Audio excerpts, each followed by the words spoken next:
আসসালামু আলাইকুম। আমি আরিফার শাহ কথা বলছি ঢাকা ডিজাইনার থেকে। হঠাৎ করে ভিডিওটা বানাচ্ছি কারণ আমার কাছে মনে হলো এটা খুব ইম্পর্টেন্ট। পরে বাসায় গেলে বা অফিসে গিয়ে দুই জায়গায় আমি ভুলে যাই ভিডিওটা বানাতে। সেটা হচ্ছে জলসিঁড়ি নিয়ে। জলসিঁড়িতে আমরা কিন্তু প্রচুর পরিমাণে বিল্ডিং ডিজাইন হচ্ছে। আমার আর্কিটেক্ট বড় ভাই এবং ছোট ভাই ওনারা ডিজাইন করছেন। তো একটা জিনিস আসলে আর্কিটেক্টরাও হয়তো এখনো পর্যন্ত আপডেটেড হন নাই এবং ল্যান্ড ওনাররাও জানেন না। সেটা হচ্ছে জলসিঁড়িতে কিন্তু এতদিন পর্যন্ত ফায়ার স্টেয়ার লাগতো না, যেহেতু সিঙ্গেল ইউনিট এবং G+8।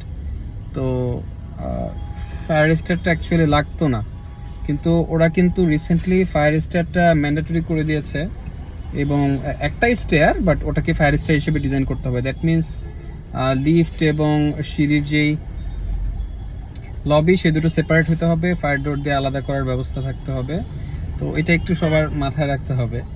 তো ডিজাইন করার সময় আসলে এমনভাবে ডিজাইন করতে হবে শুরু থেকে যেন ফায়ার স্টেয়ারটা দেওয়ার স্কোপ থাকে, তা নাহলে কিন্তু ড্রয়িংয়ে তো চেঞ্জ আসবেই, আর বড় ধরনের প্রবলেম হতে পারে আর কি। কারণ কিছু কিছু লেআউট আছে, আমি নিজে সাফারার তাই বলছি যে কিছু কিছু লেআউট আছে যে সমস্ত লেআউটে চাইলেই ফায়ার স্টেয়ার কিন্তু ইনকর্পোরেট করা যায় না।